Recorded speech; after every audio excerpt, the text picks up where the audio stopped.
I'm Marie, and I'm a cookbook author, and I'm here with Well+Good on their retreat in Tucson, Arizona. So today we're making one of my favorite breakfast recipes. It's a berry tahini breakfast cookie skillet. We are using pops of blueberry to give off that really nice natural sweetness with the juicy dates, which is like the best part. And then we have a little bit of savoriness coming in from the oat flour and then also from the tahini. So the flavors together are gonna be really beautiful.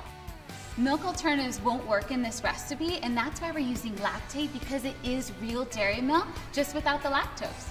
So with this recipe, everything in here really is customizable. Add whatever is in season, but these flavors are perfect because it's all for summertime. The demo went so great today. We all got to cook together, got to connect a little bit, had a blast.